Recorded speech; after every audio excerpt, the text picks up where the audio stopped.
درنو لیدونکو او اوریدونکو سلامونه او نیک هیلې مو ومنئ. نن پاکستان هیواد ته د ملګرو ملتونو د لوی کمیشنر یعنی د یونیسیار مشر راځي چې د افغان کډوالو خصوصا د پیوار کارت درلودونکو افغان کډوالو په اړوند باندې به د پاکستان د چارواکو سره خبرې وکړي چې د سفر 3 ورځنی دی.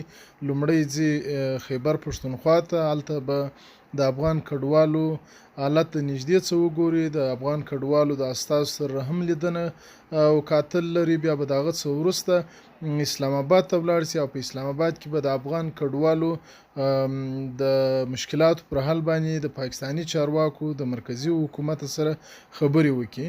نو تر اوسه پورې دا نه ده معلومه چې افغان کډوالو ته به څومره وخت ورکړل سي او د پیوار کاډو موده به څومره وغځول سي. خو داسې حالات ښکاري چې افغان کډوالو ته د 3 میاشتې یا د ډسمبر تر 11 نیټې پورې شاید زما په نظر باندې وخت ورکړل سي، خو بیا هم حالات دې بدلون را بدلون کوي.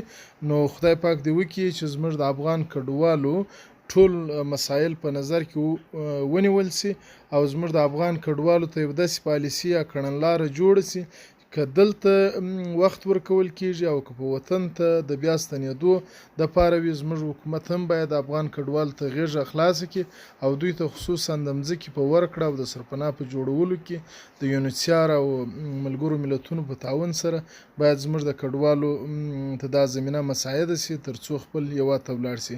او که دلته پاتې وي باید د افغان کډوالو ټول مسایل، هغه که د پیوار کاډو د بلاکو د بلاک مسله ده یا د وخت بدلون مسله ده، دا باید په نظر کې ونیول سي. مننه.